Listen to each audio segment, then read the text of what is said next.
አቡ ጣሊብን አይዋ አጎታቸው አጎትም አብ ይባላል ኦኬ ተማም وهكذا قال غير واحد من علماء ابن كثير القرطبي النبغوي يهدوا بالتفسير نه እሺ አዘር هو لقب اسمه تاريخ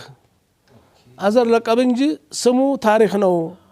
والذي في القرآن برغتم يدل على انه اسمه አዘር ምናየው ነገር ግን አዘር አባት እንደሆነ ቢያሳይም ቁርአኑ ብለው ይፈስራሉ وقال ابن جرير والصواب انه اسمه አዘር ጦበሪ ማለት ነው አዘር አባት ነው ብለው አሳቸው አስምረዋል አጸኑሳቸው وما كان استغفار ابراهيم لابيه ታለው ይዘው ነው እንግዲህ الا موعده وعدها اياه አባት ልጅ አባቶቹን ቢጠሩት እምቢ አለ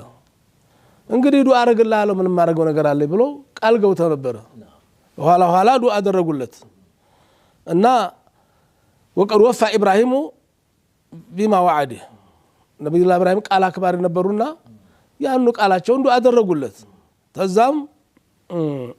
فلما تبين له انه عدو لله ይሄ አባቱን ማጎት ተብየው ያላህ ጥላት መሆኑን ሲያረጋግጥ بموته على الكفر تبرأ منه ዱአውን ተወ ኢብራሂም ዱአውን ተወ እዚህ ማከ የናት ጉዳይ አልተነሳምሳ ያባት ጉዳይ ነው እናት ሙስሊምነቷን ነው የሚያመለክተው እናት ሙስሊም ነች